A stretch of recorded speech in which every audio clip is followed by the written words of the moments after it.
Bueno, pues vamos a continuar con otro componente estratégico de la herramienta de marketing mix distribución, que es la organización del canal. En general, muchos de las decisiones que se toman sobre distribución tienen un componente mucho más estratégico que táctico, porque la distribución es algo que cuesta mucho más trabajo cambiar en el día a día. En el día a día, pues lo que se puede hacer es cómo llevar a la práctica esas estrategias, es decir, decidir, pues ahora no voy a vender a través de este distribuidor, voy a intentar vender a través de otro, pero incluso eso suele tener un componente que no es muy a corto plazo porque es bastante complicado cambiar de distribuidor, ¿no? Pero bueno, que la parte táctica de distribución básicamente es cómo llevar a la práctica estas cosas que estamos diciendo a nivel estratégico. A nivel estratégico diseñamos el canal de distribución, por ejemplo, y a nivel táctico decidimos quiénes van a ser nuestros minoristas, nuestros mayoristas, etcétera, etcétera. Bueno, pues otro elemento estratégico relacionado con la distribución es la organización del canal. La organización del canal de distribución es una herramienta estratégica que utilizamos sobre todo para responder a problemas. Es decir, cuando un distribuidor, entre comillas, le va mal, bueno, sin las comillas, no le está yendo bien, una forma típica de reaccionar ante esos problemas es eh, reorganizando el canal, utilizando sistemas de organización del canal. Por ejemplo, en el caso de que estamos viendo de los GDS, pues vemos que tienen un problema relativamente serio con la aparición de Internet. Pues van a tener que responder a eso de una forma. En este caso, no tanto con sistemas de organización, sino eh, diversificando sus actividades. Sin embargo, las agencias de viaje tradicionales, a las que la aparición de Internet todavía les hizo mucho más daño, pensad que antes de Internet en lo que funcionaban las agencias de viaje era fundamentalmente haciéndonos reservas de billetes de avión, que no son como billetes de autobús, aunque se pueden comprar también en un mostrador en el aeropuerto, pero bueno, la gente no se va al aeropuerto con la facilidad con la que se va a una estación de autobuses, ¿no? Entonces, si querías comprar billetes de avión por adelantado, básicamente cuando no existía Internet, la opción que tenías era ir a una agencia de viajes. ¿Qué pasa? Apareció Internet, la gente dejó de comprar los billetes así, fundamentalmente casi todos los compramos los billetes de avión por Internet, y con lo que nos encontramos es con que las agencias de viaje, pues esas funciones que aportaban valor antes, ahora han dejado de aportar valor. ¿Cómo responde un intermediario cuando deja de aportar suficiente valor si no quiere desaparecer? Pues una de las formas es la organización, cambiar la organización del canal. Y una de las formas que tiene de organizar el canal es integrarse. La integración puede ser vertical y horizontal. Las formas de integración vertical consisten en adoptar funciones de miembros de otros niveles de canal. Por ejemplo, los minoristas se convierten en mayoristas o un mayorista se convierte en minorista. Eso, cuando alguien asume funciones de miembros que están en otros niveles del canal de distribución, se llama integración vertical. Si es un mayorista el que asume funciones de minorista, sería integración vertical descendente. Si es un minorista el que asume funciones de mayorista, integración vertical ascendente. ¿Vale? Bueno, pues los sistemas verticales de organización se dividen fundamentalmente, o tenemos fundamentalmente tres tipos: el corporativo, el administrado y el contractual. El corporativo en lo que consiste es que la misma empresa integra diferentes niveles del canal de distribución bajo su propiedad. El típico caso es un caso muy habitual, que es una empresa que utiliza esto como estrategia de gestión de la distribución, es el Corte Inglés. El Corte Inglés casi todos pensamos que es un minorista, pero en realidad es minorista y es mayorista, y de hecho funciona casi mejor como mayorista que como minorista. El Corte Inglés, la mercancía, por ejemplo, que trae desde China, siempre que puede, la compra franco fábrica en China, es decir, la compra en la propia fábrica en China. Se hace cargo de esa mercancía allí y todas las funciones de traerla desde China hasta España las desempeña el Corte Inglés. Es decir, el Corte Inglés no es solo una tienda, es toda la logística que hay desde la fábrica donde se fabrica el producto hasta que la mercancía se lleva a esa tienda. Y casi funciona más, como digo, en esas funciones de mayorista o de logista que en funciones de minorista. Con las agencias de viajes sucede lo mismo. El Corte Inglés empezó siendo una agencia de viajes, Viajes El Corte Inglés me refiero, ¿vale? Fundamentalmente estaba hecha además para organizar los viajes de su propio personal. Después funcionó como agencia de viajes normal Y cuando el negocio de las agencias de viaje empezó a ir regular, bueno, no en ese momento, sino mucho antes, porque el Corte Inglés siempre tiende a integrarse hacia atrás, pues también empezó a funcionar como mayorista turístico, como tour operador. Y de hecho hoy en día, pues tampoco sé los datos y seguro que ellos no los dan, pero como tour operador el Corte Inglés puede funcionar tanto o más posiblemente que como agencia de viajes. ¿De acuerdo? De hecho, hace unos años una de las cosas que se planteó el Corte Inglés fue vender paquetes turísticos no solo a través de sus agencias de viajes, sino a través de otras.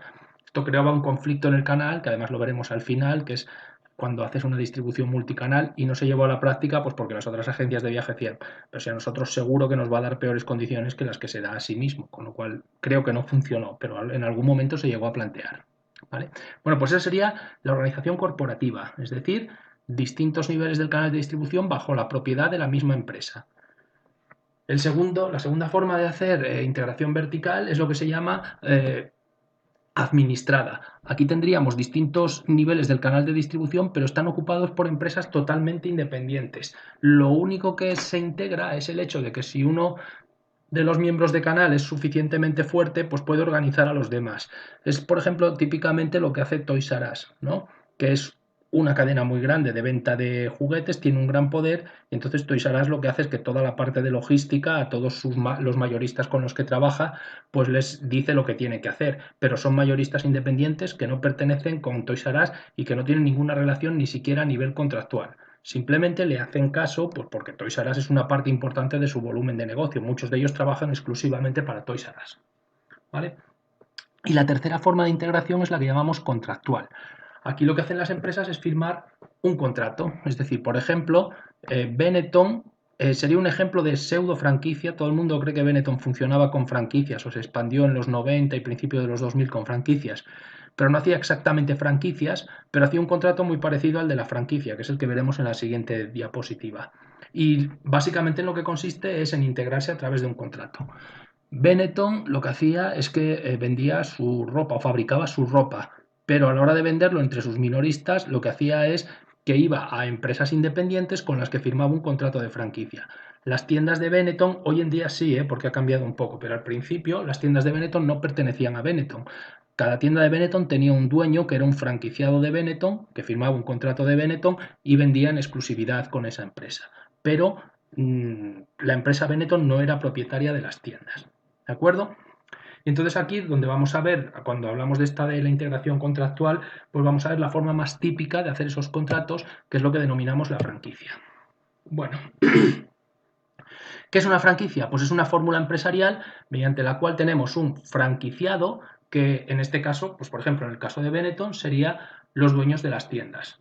A este se le dan una serie de derechos, por ejemplo, a participar en la oferta, venta o distribución de unos productos, se le ayuda con el marketing, etcétera, etcétera, de otra empresa, que es la que se denomina el franquiciador. En el caso anterior, franquiciador sería la empresa Benetton, los que fabrican la ropa Benetton.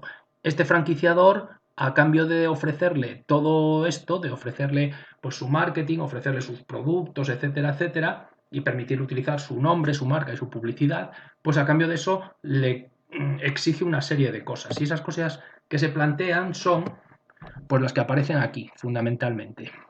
Se le suele pedir una cuota inicial, es decir, que le pague un determinado dinero simplemente por el hecho de convertirse en franquiciado. Luego además se puede pedir un royalty, que es un porcentaje sobre las ventas, y luego además se pueden pedir otros pagos adicionales. En general, si la franquicia es muy buena, es decir, funciona muy bien, la tendencia es a pedir una cuota inicial gigantesca y a funcionar con royalties, con porcentajes sobre las ventas, ya que el franquiciador prefiere quedarse con un porcentaje de las ventas que se hagan en cada una de las tiendas.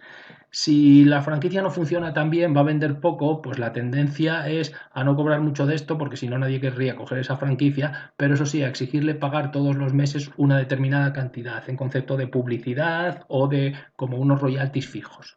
¿Vale?